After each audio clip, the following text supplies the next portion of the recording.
Being vegan is the most important, perhaps, and the most transformative decision that I've ever made in my independent adult life. It is the beacon of why I feel good on this earth and why I do what I do through this brand, Raw Vegan Food Diet. And this was all determined through my why. And I'm going to share my particular main reason why I maintain a raw vegan diet and veganism. Coming up next.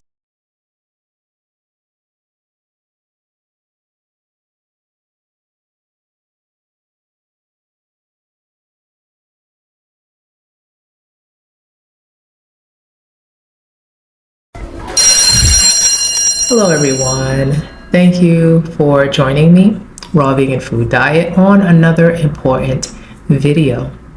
If you are not already subscribed, please hit the subscribe button and the bell notifications, and also like this video and share it with someone that you think it can help. Wow, so I want to go all the way back to my relationship with eating meats and the conventional S.A.D diet, standard American diet. And I would say I wasn't vegan growing up, but I did have a lot of motivation. And I'll tell you why. Now, this is not something that I used to talk about a lot with other people, and this may actually be the first time that I'm sharing it with others. And that is, when I used to eat meat, I would see, if you're squeamish, just mute, but I would see the vessels. Actually, don't hit mute if you want to go raw vegan or vegan in general. I would see like what looked like veins and little bones and tendons and the muscle and the big bones, and it actually did translate to me, which it doesn't seem like it translates to a lot of people, at least back then. It translated to me that I'm eating an animal, and it was once some furry animal or a feathery animal flying or running around, and that just didn't sit well with me. Not just that, it worked on my mind, but then it also worked on my taste buds. I didn't like the taste of meats. I did like the taste of flavorings.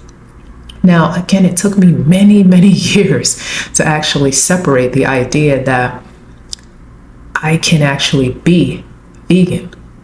Like, I can actually stop eating meats, because a large part of my upbringing and my education taught me that I needed animal products and animal byproducts to actually have a great, healthy physical body. Now I beg to differ, so now I'm vegan. But that was decades actually before I was able to make the connection with my absolute disgust of meats, because it was so socially acceptable. And it seemed so hard to be vegan at the time. That is, was 80s and the 90s. And I really wanted to, but I couldn't get past my own mindset. I just didn't know how.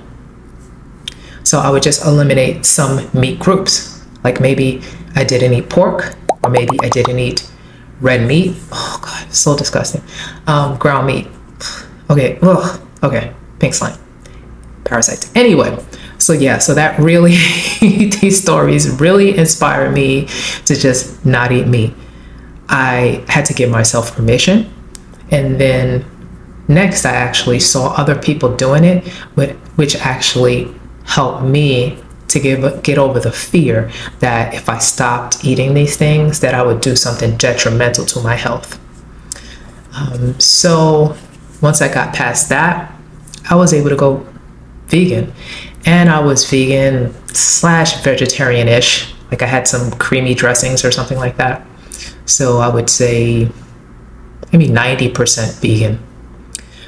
basically. And that was because I had a partner that was that way as well. And he shared a lot of information with me about the body and about elimination. He was basically like my own Dr. Morse. If you don't know who Dr. Morse is, look him up on YouTube. Get a lot of helpful health information through him. And so this is somebody that's like right next to me and teaching me a lot of things. And I was so grateful because I still have this knowledge, and I also was always interested in health anyway. So after we no longer were together, I still went further and further and further, and that's what led me to raw vegan diet. And for now, I'll just stick to the veganism part. My main why for going vegan was I did not like the taste of meat anyway. But then once I actually watched these vegan documentaries like Forks Over Knives, Cowspiracy, there's a lot of different ones. Game Changers is one of the ones that I recently watched. There is a few, but a lot of the theme was that these conventional diets, standard American diet, was actually causing the earth to not be its healthiest. So it aided to the air not being very good, the soil not being very good, and it was actually causing health problems in the people that it's supposed to be sustaining or to help thrive. So if this diet and this way of life is so good, then why is the earth and its people not thriving? It was kind of becoming a no-brainer. Again, it's been a no-brainer, and it's probably a no-brainer for you as well, but then it took years to get over the programming. Now, I don't want to scare anybody. I'm not suggesting that it will take you years to actually deprogram yourself. It just depends on how stubborn you are and how attached you want to, play this thing out. And it's no shame, because if I shame you, I have to shame myself. So there's no shame. Everybody's at a different level, but I did know my destination, and my why is, I don't know if it's one why. It is a one why, but it's optimal health. It's optimal health for myself, for the people around me, to the environment, and to my mental. A lot of these videos that I was watching, and how factory farming or how the animals are treated, it really touched my heart. And the weird thing is I grew up, I can admit this now that I'm vegan, but I grew up looking at PETA and the stunts that they used to pull, and the dousing red paint on people and actresses or actors or what have you. And those things would make the news, or they would make the papers. And I really was like, wow, these damn angry vegans, they care more about dogs than they care about people. And I just didn't understand it. And I never really grew up with pets. I had a hamster, but I just didn't see animals, and this is a religious viewpoint, which I'll get into another video, but I didn't see animals as equal to human beings. So it was, on one part, it was easy to justify killing them. And also, if you interpret certain religions that way, again, it's all about social acceptance at the time. I could give to what's now, but I was thinking, well, they say it's okay to do it. It must be okay.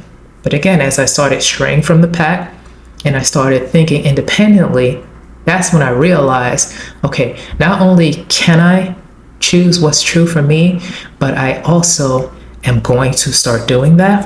And I started thinking for myself, and I see the suffering. It looks, God forbid, I don't want to put myself in that position, but it looks like I'm looking in the mirror when I see the screams or the wailing. And if you don't know what I mean, just look at a video. Now, I never thought I would turn into that person.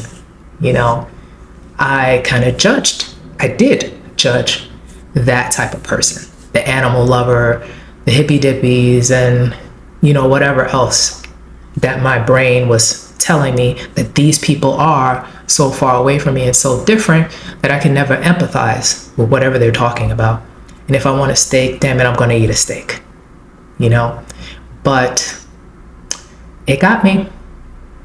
And I feel like my consciousness expanded in a loving way towards animals. And I'm the type of person now that I can see these types of sufferings and I just cry.